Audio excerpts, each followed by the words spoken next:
Bienvenue à tous sur Artefact, le podcast qui parle de photos, mais aussi de tous les métiers créatifs. Je suis Elisa et sur ce format, je serai en compagnie d'invités que je trouve cool et inspirants pour discuter de différents sujets allant du processus de création à l'entrepreneuriat. Aujourd'hui, je suis avec Elsa, une amie styliste et designer avec qui j'ai fait 1001 projets. Je l'ai invitée aujourd'hui car ma vision sur mes projets artistiques a changé depuis que je travaille avec elle. J'ai découvert entre autres l'importance du stylisme dans un projet. Avec Elsa, on va parler de l'importance des collaborations dans un métier créatif.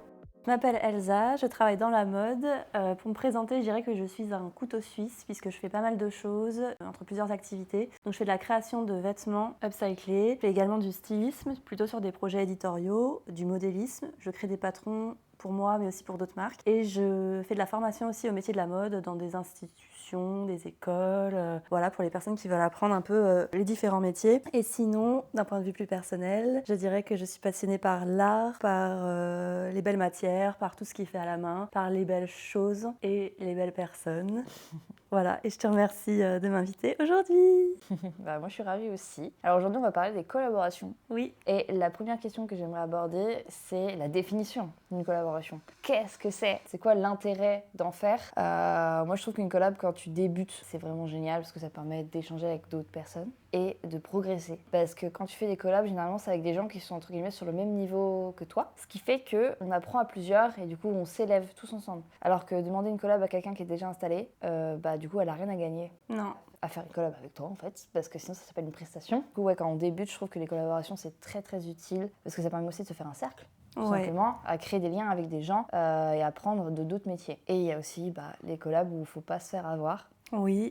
Parce que du coup, ce que je disais tout à l'heure, quand tu es professionnel et qu'on te démarche alors que, imaginons moi je suis photographe et j'ai une modèle, enfin une personne qui veut être modèle, qui me contacte pour faire une collab alors qu'elle a eu 0 expérience avant. Pour moi, ça s'appelle une prestation parce que du coup, elle va rechercher une prise d'expérience. Mais moi, du coup, ça va rien m'apporter du tout en termes de collaboration finalement. Alors après, c'est hyper intéressant comme question. Moi, je suis plutôt d'accord avec toi et j'aurais tendance à travailler entre professionnels de même niveau, entre guillemets. Oui, voilà. Mais parfois, c'est bien aussi si tu as un coup de cœur ou si tu partages la même vision que quelqu'un, de vouloir aussi t'essayer à autre chose, à un autre univers, de mélanger, d'accompagner, d'aider. Mais ça, c'est voilà, si tu as atteint un certain niveau, c'est pas le truc le plus important. Du coup, pour revenir à ce que c'est qu'une collaboration, comme on l'entend, moi je dirais que c'est une association en fait entre différents partenaires pour mener un projet en commun. Et je partage complètement ta vision, le fait de devoir s'entraider, s'élever, grandir ensemble, se professionnaliser. C'est un peu ça les objectifs. Et souvent, ce sont donc des choses qui sont pas rémunérées. C'est des projets qu'on mène à titre gracieux, qu'on prend sur notre temps en plus. Donc le but, c'est vraiment pas financier, mais c'est de vraiment créer des contenus ensemble, de s'élever mutuellement, de pouvoir exploiter des visuels, des images, du contenu sur nos réseaux sociaux, dans nos portfolios, de créer son réseau aussi, de découvrir ce qu'on aime, ce qu'on n'aime pas, de savoir sur qui on peut compter ou pas, avec qui on va bosser par la suite, etc. Avec qui on aimerait bosser après si on démarche, qu'on nous dit est-ce que tu connais pas quelqu'un? En fait, c'est le réseau aussi. C'est le réseau. C'est le réseau. Mais du coup, moi, ce que je voulais dire par le fait que des gens sans expérience qui me contactent, on va dire que les gens que j'ai shootés qui n'avaient pas du tout d'expérience en collab, c'est parce que c'est moi qui les a démarchés en fait, parce qu'ils m'intéressaient. Mais les gens qui t'envoient un copier-coller, qui envoient tout le monde, j'aime beaucoup ton taf et tout, est-ce que tu fais des collaborations? Alors, avant, je répondais, je disais juste hello, je suis désolée, mais je ne travaille pas gratuitement, je t'invite à aller voir mes tarifs, nanana. Maintenant, si la personne n'est pas abonnée à moi, je pars du principe qu'elle a juste copié-collé à tous les photographes de Paris, je ne réponds pas. Pareil. Je ne réponds plus. Je trouve que quand tu démarches quelqu'un, il faut justement s'intéresser à ce qu'il fait et qu'il y ait vraiment quelque chose de personnalisé. Tu démarches pas les gens comme ça. Non, moi c'est pareil. Il y a plein de modèles avec qui j'ai travaillé ou je travaille toujours.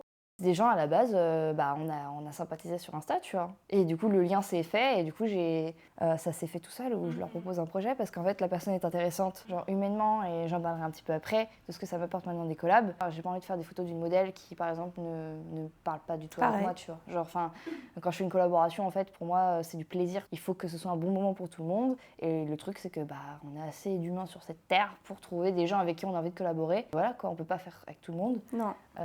Chacun doit trouver en fait les gens avec qui il s'entend et avec qui il peut créer librement. Le le point suivant, ça va être à quel moment tu t'es dit que tu allais commencer à faire des collabs. Moi, personnellement, j'ai commencé à en faire après à m'être fait déjà des premières expériences avec mes copains. Genre, j'ai pris d'abord les gens que je connaissais, comme ça, il n'y avait pas vraiment d'attente. Et voilà, parce que faire des collaborations, bon, vu que c'est un échange de services, il faut que tout le monde quand même y trouve son compte. Donc, si à la fin tu fais des photos, mais que le photographe, par exemple, n'envoie jamais les photos, moi, ça m'est déjà arrivé de discuter avec des modèles qui m'ont dit n'avoir jamais reçu des photos de collabs qu'ils ont faites. C'est vraiment un échange de service, chacun prend du temps. S'il y en a une personne de la collab qui ne remplit pas son job, je trouve ça très irrespectueux, ne fais pas de collab, du coup. Parce qu'au pire, le résultat te plaît pas à 100%, mais demande à la personne en face, ça se trouve, la modèle, elle va kiffer certaines photos, elle sera super contente de les avoir, tu vois. C'est pour ça qu'il faut vraiment communiquer, et c'est très important, la communication en collab, parce qu'il peut y avoir des erreurs de communication. Ouais, ça, je pense qu'on en parlera aussi si on aborde les points, les trucs à pas faire. Ouais, bah, je pense qu'on l'abordera un peu plus tard. C'est hyper important. Mais du coup, ouais, toi, comment tu... Parce que du coup, toi, vu que t'as pas le même métier, tu fais pas de la photo comme moi. Non. Parce que moi, la photo, en termes de collab, c'est quand même assez simple. Faut que je trouve hyper des gens à facile. prendre en photo, c'est super simple. Alors que toi, dans la créa du coup, de vêtements et tout machin, c'est plus compliqué de faire des collabs parce que ça veut dire qu'il faut que tu crées le vêtement, tu trouves la personne qui le porte et après, tu trouves la personne qui fasse les photos. Ouais, et sans les autres, le vêtement, il est rien, quoi. Ouais. Du coup, moi, la première collab, en fait, j'ignorais ce que c'était que des collabs. J'aurais jamais osé démarcher qui que ce soit parce que justement, pour moi, c'est quelque chose qui devait être payé, rémunéré. Ouais. Et du coup, je pense que j'aurais pas osé demander à quelqu'un, ouais, tu peux faire ci, tu peux faire ça. J'aurais pas osé à cette époque d'avoir le culot. Et en fait, c'est quelqu'un qui m'a démarché sur les réseaux sociaux. Donc, c'était à peu près 2-3 ans. Voilà, et en fait, à l'époque, je commençais à montrer des choses, à créer, à coudre, à faire des vidéos, des trucs comme ça. Et donc, il y a une photographe qui était bien implantée dans le milieu qui, justement, m'a démarché et m'a proposé de faire des collaborations pour mettre en valeur et en lumière mon travail parce qu'elle aimait beaucoup ce que je faisais. Ouais. Donc, voilà, moi, je fais de l'upcycling et elle aimait, tu vois, justement, ces valeurs un peu de mode différentes, éco-responsables et tout ça. Et donc, pour elle, je pense que c'était un plus de s'intéresser à des créateurs. Il y avait ce côté humain où je pense qu'elle avait adhéré à ma personnalité, à mon univers. Et moi, clairement, pareil, je la suivais depuis un petit moment. Oui, et donc j'avais, enfin voilà, c'était genre waouh. Donc ça a été ma première collab. Et c'est vrai que elle avait un niveau professionnel, voilà, dingue.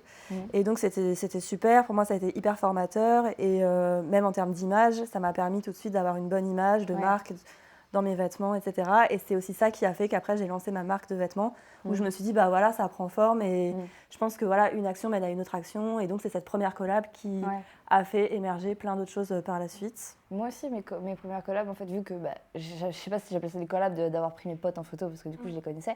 Mais on va dire que mes premières du coup, collabs avec des gens extérieurs, on m'a démarché aussi. Genre, justement, j'avais pas le courage d'aller démarcher des gens. J'avais trop peur, genre, parce que ça m'est déjà arrivé au début et j'avais jamais de réponse. Genre, personne te répond. En fait, au début, c'est personne. Ça m'arrive toujours, hein. C'est hyper difficile de c'est super dur d'essayer de se vendre en mode salut. Des fois, j'ose toujours pas, hein, parce que du coup, je trouve que des gens ont encore plus d'expérience que moi.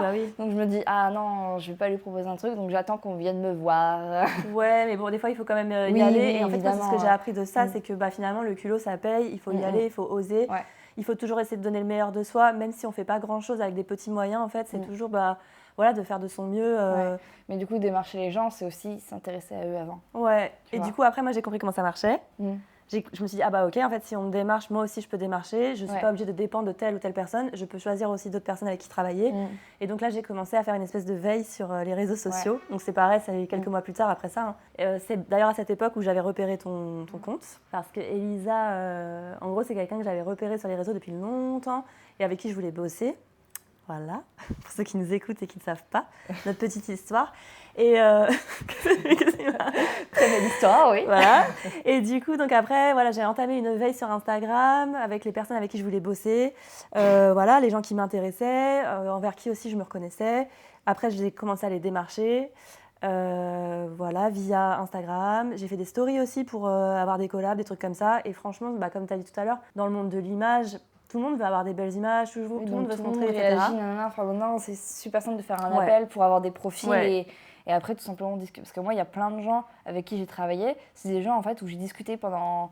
Ils réagissaient à ce que je faisais et moi, inversement, et ça s'est fait tout seul, en fait. Nous, on avait discuté un petit peu et je le raconterai un peu plus tard sur notre premier projet. Parce que du coup, il y a une anecdote à raconter sur le tout premier. En fait, j'ai pensé à toi direct, donc je t'ai renvoyé un message. Mais vu qu'il y avait déjà eu une conversation avant, c'était beaucoup plus simple de discuter. Moi, j'arrive plus facilement à démarcher une personne quand j'ai déjà un petit peu discuté avec elle. Alors qu'arriver comme ça, comme une fleur, là, c'est dur parce que des fois, tu peux avoir zéro réponse et c'est pas forcément contre toi. Des fois, c'est juste la messagerie Instagram, c'est un enfer. Donc, c'est chiant. Donc, il faut plutôt envoyer des mails. Mais des fois, les mails, les gens, ils répondent pas. C'est un peu au coup de bol aussi, quoi. Ouais, je pense que c'est important d'échanger avant par je ne sais quel moyen, mais de créer un lien. Ouais, ou bien créer un lien vers d'autres relations aussi. Ouais, il y a des gens avec qui je vais travailler. J'ai jamais travaillé avec eux, mais j'ai des amis qui ont déjà travaillé avec eux. Donc, en fait, pour moi, c'est un lien de confiance et je m'en fais pas du tout, tu vois. Pareil. Donc ce côté-là, en collab, est très cool parce que tu peux rechercher quelqu'un, faire « Ah bah si, attends, je connais quelqu'un, attends, je vais vous présenter, nanana. » Enfin, ça peut aller très vite. Ouais. Et bah, c'est ça qui est trop bien. Du coup, au fil du temps, quand j'ai commencé à faire des collabs où je prenais juste des gens en photo, j'ai fini du coup par proposer mes projets à d'autres créatifs. Donc, c'est-à-dire pas juste une modèle. Donc à ce moment-là, j'ai commencé à avoir quelqu'un pour le make-up. Et après, grâce à toi, j'ai découvert le stylisme. Et là, ça va faire du coup 1 an, 2 ans. Que du coup je bosse. Quand je fais un projet, pour moi c'est indissociable de ne pas avoir quelqu'un pour le stylisme ou le make-up minimum, tu vois. Quand je fais un projet perso, parce que après voilà, parce qu'en fait j'ai envie de le pousser au maximum et d'avoir chaque point abordé et pas qu'il y ait un côté laissé. Parce qu'en fait sur un projet poussé, ça va se voir. S'il y a un truc qui n'est pas fini, ça se verra, tu vois. Chacun sa spécialité et c'est bien de pouvoir faire avec. C'est ça. Je pense qu'on a déjà un peu répondu au 3e point que j'avais écrit, c'est dans quel but on fait des collabs. Parce que le but a changé. Quand tu fais des premières collabs, ton but à la base, c'est prendre une expérience, te faire un premier book, tout ça. Et en fait, le but des collabs maintenant, en tout cas, pour moi, il a changé. Moi, les collabs, comme je te disais tout à l'heure, elles n'ont plus le même but qu'au tout début. Maintenant, mon but, c'est, oui, me faire des images pour mon book, créer des projets, mais surtout créer mes projets et les pousser au maximum. Et ce qui m'intéresse encore plus maintenant dans les collabs, c'est créer un peu comme des petites aventures, en fait. Genre créer vraiment humainement des liens avec les gens et créer des vrais souvenirs. Donc, aller dans un lieu super cool et partir 3-4 jours, j'adore. Pareil. C'est vraiment le meilleur truc.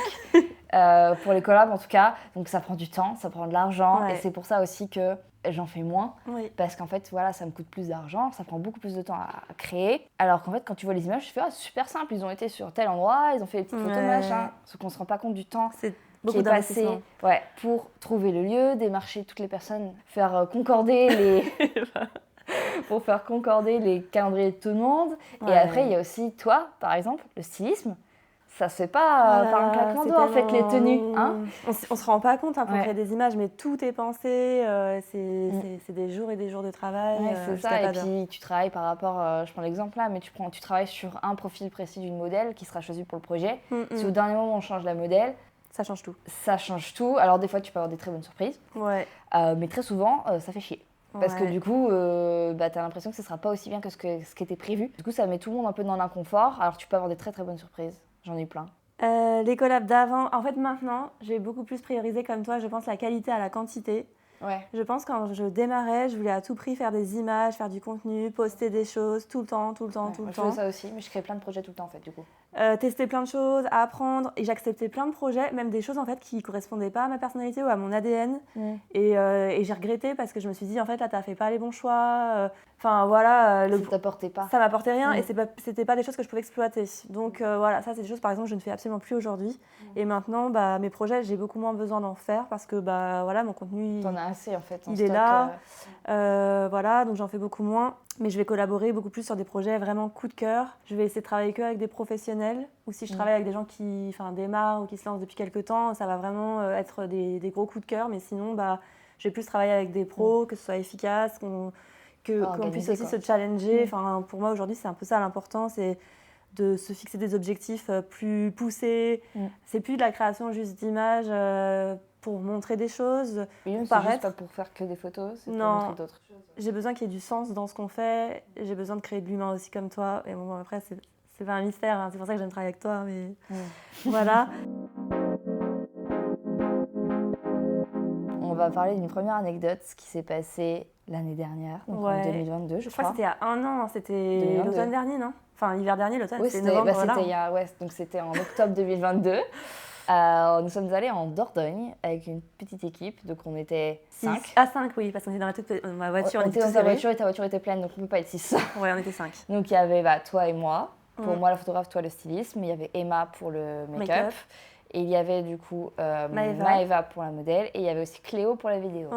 Donc voilà, tout était prévu, j'avais le lieu, j'avais même l'intervenant, parce que du coup c'était un lieu avec un intervenant. Donc on fait nos 6 heures de route. de Nantes. Donc, c'est-à-dire que moi, déjà, je suis descendue de Paris 2 heures, donc plus 6 heures de route. Donc, on fait notre truc. Dans la voiture, on était bien serrés, quoi, avec toutes les affaires, parce qu'on avait loué un Airbnb. C'était horrible.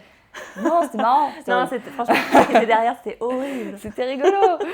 Je me rappelle encore de quand Maëva conduisait la voiture et qu'elle s'est pris un dos d'âne et que toi, tu t'es réveillée d'un coup. Ah ouais. Comment ça, ma voiture? Ah, j'avoue, des fois, je peux être mégère. Non, mais ça va, globalement. C'était normal quand même. Oui.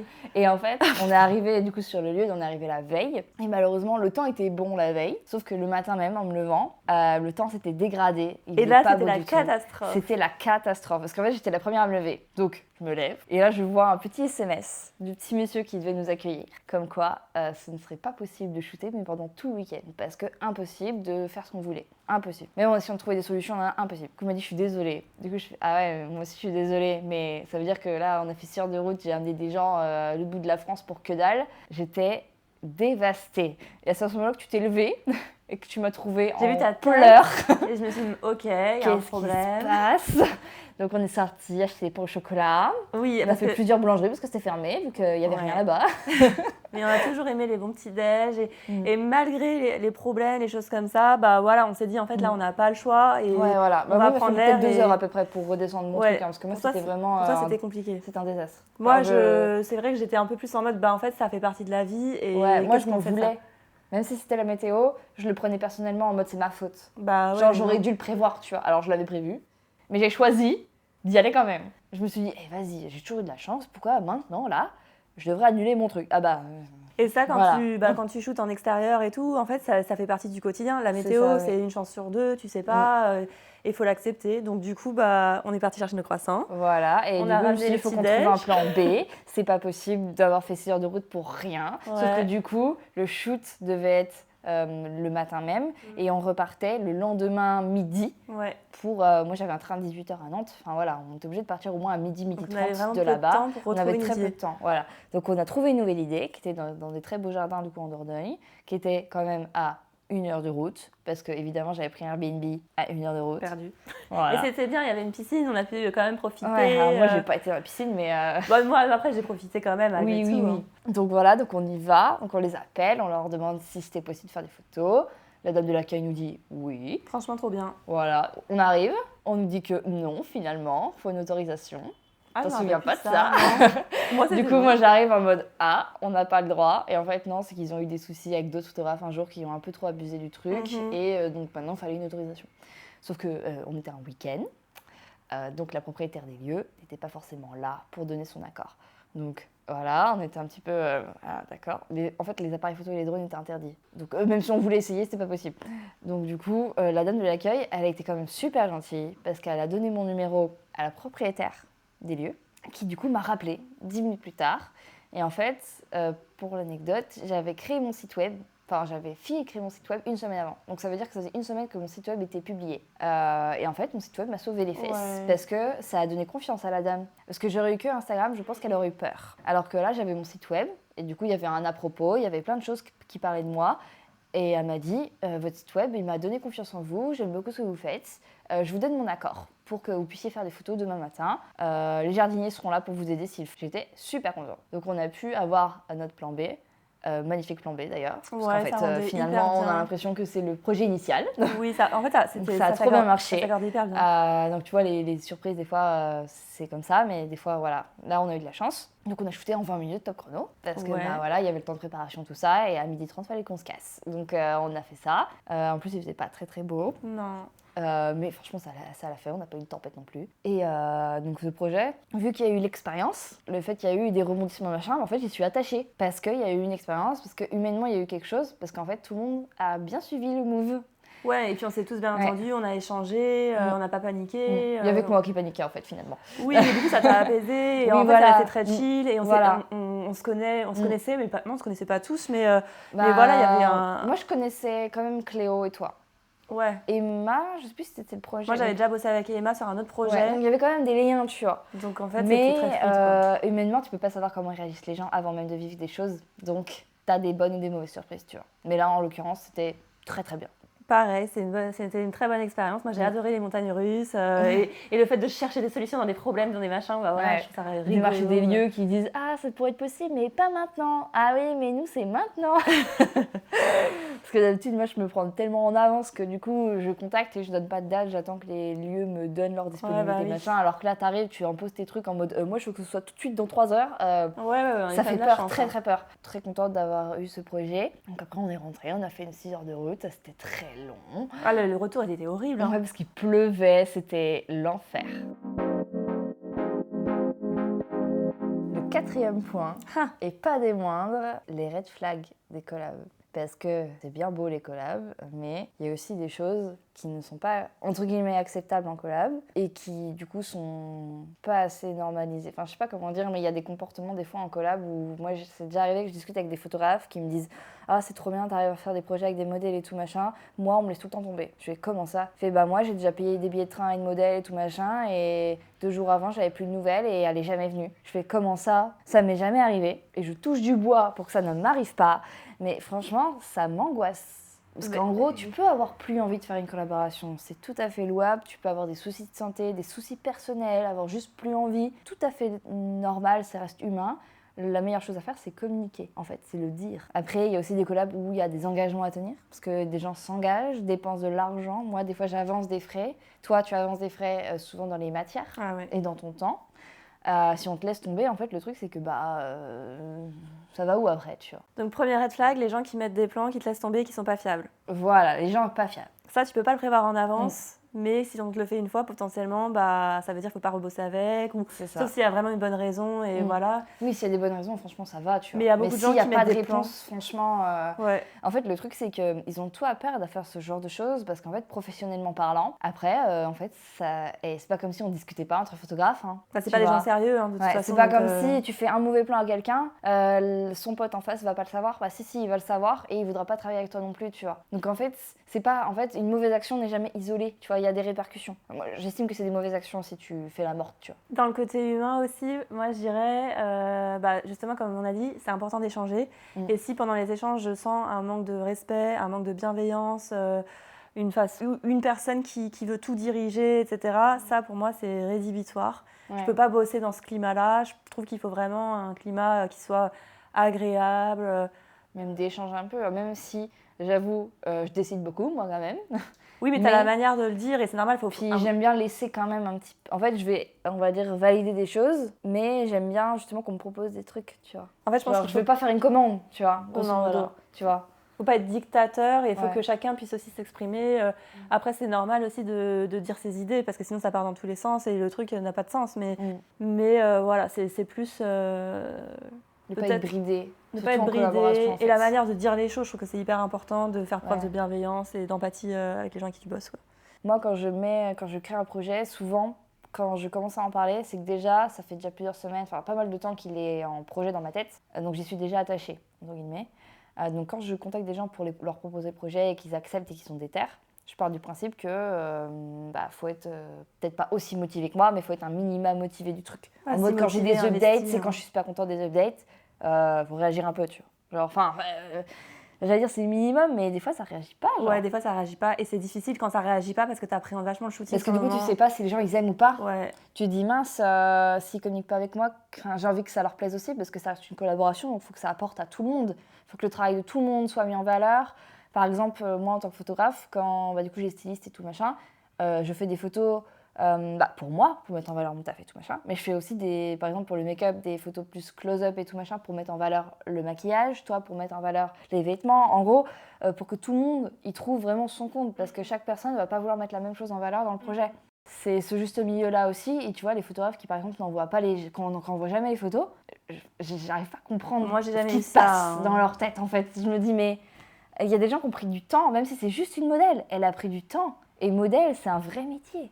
En parlant de l'usage des photos, j'aimerais bien rebondir aussi sur un red flag que j'ai vécu. Et ça, vraiment, je trouve que c'est hyper important pour tout le monde, surtout quand on se lance, où on est trop content quand on nous propose une collab, on fait confiance, etc. Alors, il ne faut pas faire confiance. Il faut se méfier, tout à fait. En fait, il faut quand même se méfier. Et pour moi, c'est hyper important de mettre par écrit aussi un peu les tenants et les aboutissants du contrat, entre guillemets, même si ce n'est pas un taf rémunéré. Il faut vraiment clarifier les objectifs, les usages, comment vont être utilisées les photos, ce qui est permis de faire ou pas faire, mentionner tout le monde, parce qu'en fait, il y a plein de gens qui ne mentionnent pas, qui repostent, qui vont se servir des images éventuellement pour gagner de l'argent alors que ce n'était pas prévu. Ou carrément, il y a des gens, moi, qui ont pris mes photos et qui ont associé mon travail à leur boîte, par exemple de prod de je sais pas quoi. Mais en fait, j'ai jamais bossé avec ces gens-là. Pour les personnes qui font de la création aussi, je pense aussi aux créateurs peut-être de vêtements ou je ne sais quoi. Bien pareil, c'est pareil, tout mettre à l'écrit ou demander une caution ou quelque chose si tu as du matériel, si tu empruntes des choses, parce que parfois, on peut te rendre les pièces défectueuses ou carrément on ne te les rend pas. Et ça arrive souvent. Donc je trouve que la première des choses à faire, peu importe notre rôle, c'est de vraiment tout mettre par écrit. Voilà. Est-ce qu'il y a d'autres red flags pour toi? C'est quoi tes red flags? Moi, le premier red flag que j'avais écrit sur mon truc, c'est les gens qui osent plus dire qu'ils sont plus motivés pour les projets. Parce qu'en fait, tu peux ne plus te motiver. Ça, je l'ai déjà dit, je crois. Et c'est humain, ça s'appelle la communication. Bah moi, tu vois, ça fait partie des projets au début où je me disais ah ouais, trop bien parce que j'adorais cette personne, parce que je voulais créer des contenus et tout machin. Et après, je me suis dit merde, en fait, j'ai pas envie de le faire quoi. Et j'osais plus. Ouais, mais en fait, j'ai fait la mission quand même. C'est normal de plus oser. Mais c'est vrai que quand tu as un laps de temps assez grand, genre quand tu t'en rends compte genre 3 semaines avant, là tu peux tout à fait en parler à l'équipe et dire et l'équipe comme ça peut rebondir. Alors forcément, ça râle un peu, c'est normal. Mais je préfère largement qu'on me dise Elisa, je suis désolée, là, je suis un peu dans un mauvais mood, j'ai plus envie, ça m'inspire plus. Voilà. Si tu veux, je t'aide, je mets une story, nanana, on va trouver une solution pour trouver quelqu'un d'autre. Je vais râler, mais c'est très bien. Enfin, parce que du coup, ça permet de pas aller dans le mur, tu vois. Alors que si c'est genre 24 heures avant, c'est un peu plus chiant. Parce que du coup, t'es là en mode... pourquoi tu nous as rien dit, genre? Et puis des fois, moi ça m'est déjà arrivé que des modèles me laissent tomber 24 heures avant, une semaine avant, parce qu'ils ont eu des imprévus. Ça, c'est encore un autre truc. Des imprévus de santé, tout ça, tu n'y peux rien. Tu peux rien dire. Mais par contre, des choses que tu peux prévoir ou que tu peux sentir venir, pour moi, il faut en parler un petit peu, tu vois. Toi, ça a déjà arrivé que je te propose un projet, que j'avais trop envie de le faire et tout machin, genre dans 2 semaines. Et toi, tu m'as dit non, je vais pas le faire maintenant, parce que j'ai pas le temps de développer les pièces. Là, j'ai pas envie de le faire, nana. Et alors, j'ai râlé, évidemment. Mais on a décalé 2 mois plus tard, ça s'est très bien passé. Je fais plus les choses dans l'urgence comme ça, parce que pour moi, je trouve que tu fais pas de la qualité. Tout à fait, non, mais c'est pour ça. Moi, j'apprécie qu'on me l'oblige un peu, tu vois, en mode ok, et du coup, j'ai compris. Et j'étais très contente après, tu vois. Ouais, non, c'est encore mieux, en fait, quand tu prépares bien quand même ton truc. Après, moi, justement, il y a ça, comme tout est fait souvent à la main, où je vais plutôt faire appel à des créateurs. Donc, tout va être fait, et ça prend vraiment... Enfin, à la main, ou voilà, où faut que j'aille sur place, etc. Ça prend vraiment beaucoup de temps. Et ça prend beaucoup de temps, genre le sourcing de tout ça, même trouver des inspirations. En fait, tout ce temps, ça prend beaucoup de temps. Et c'est vrai, quand on me demande une quantité hyper importante de taf, genre fais 4 ou 5 looks ou je sais pas quoi, mais en fait... c'est pas possible, tu vois, sur une collaboration. Tu peux pas les faire de tes mains tout le temps, donc c'est pour ça que tu fais appel à d'autres créatifs aussi.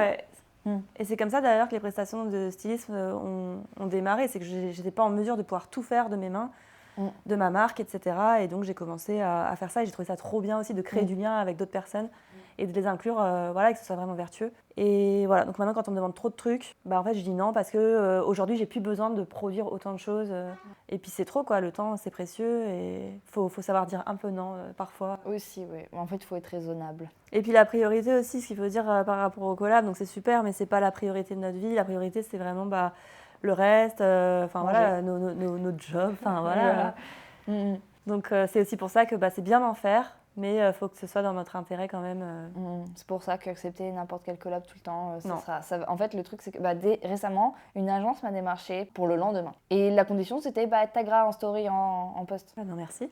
J'ai quoi gagner, même si elle a 1 million d'abonnés, qu'est-ce que je gagne? À part du taf gratuit. Et en fait, le truc, c'est que je peux pas te dire en mode oui, plus tard, peut-être qu'ils me payeront. Non. Si tu acceptes une fois de travailler pour un truc aussi gros qu'ils peuvent avoir des moyens gratuitement, jamais ils te prendront au sérieux et jamais ils te paieront. Donc en fait, non.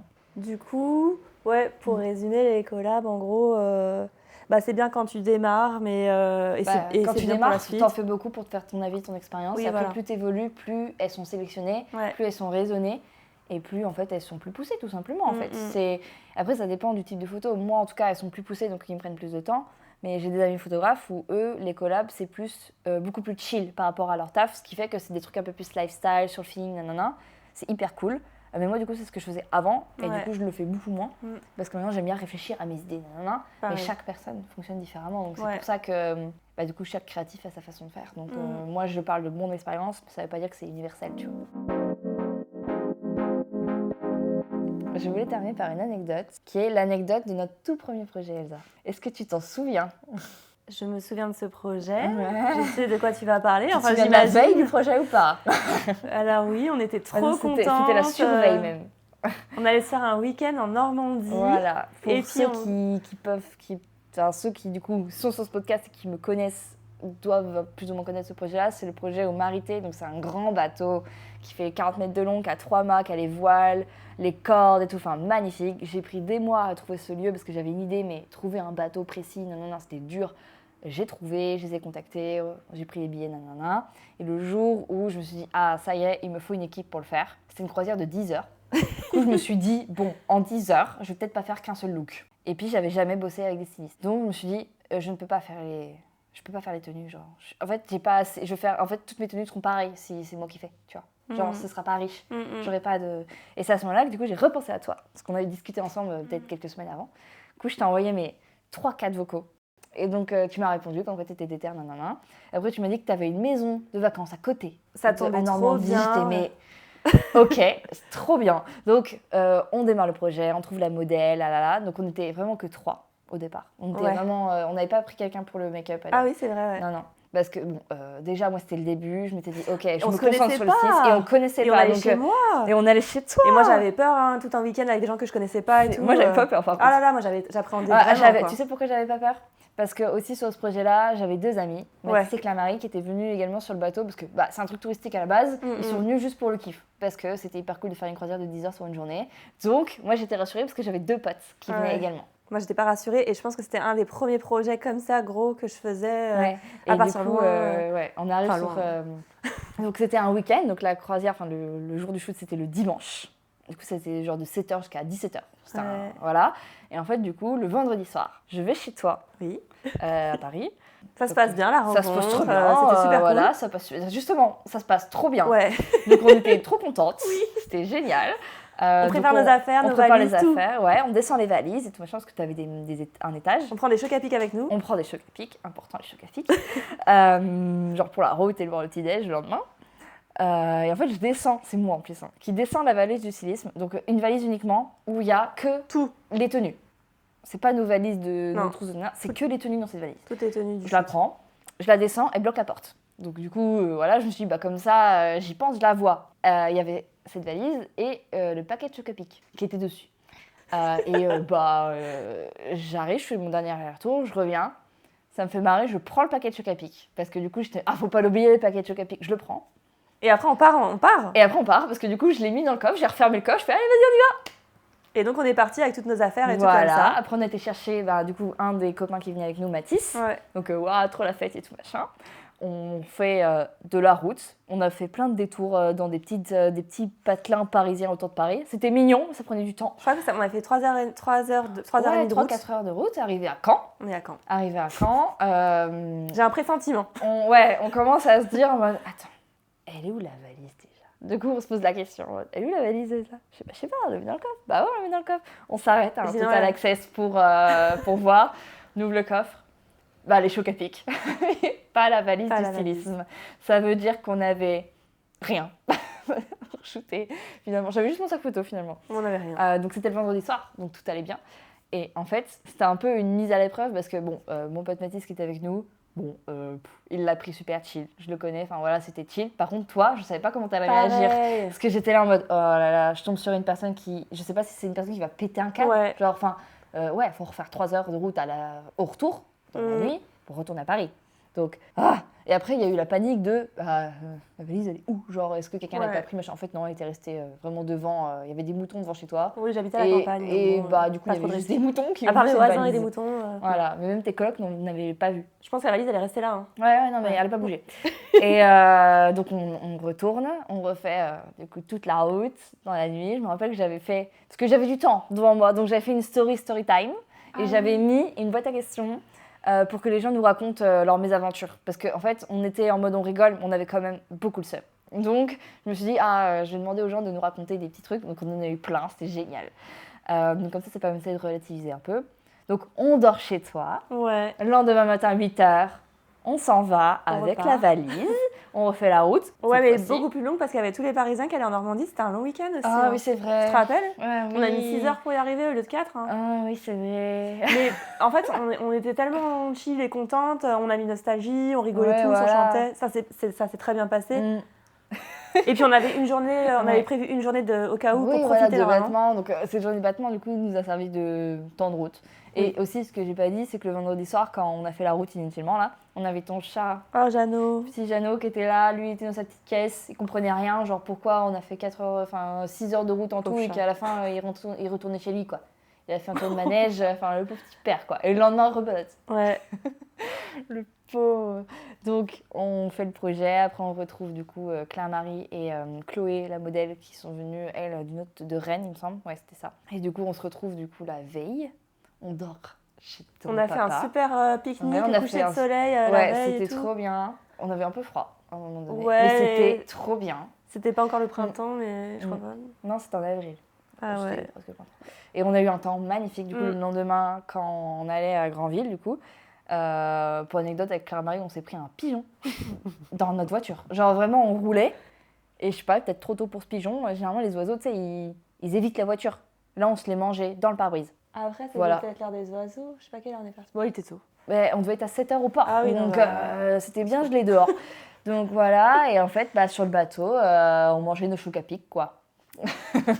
Et le projet s'est très très bien passé, c'était vraiment génial. Ouais. L'eau était très froide, mais parce qu'on a mis les pieds dans l'eau, rappelle-toi.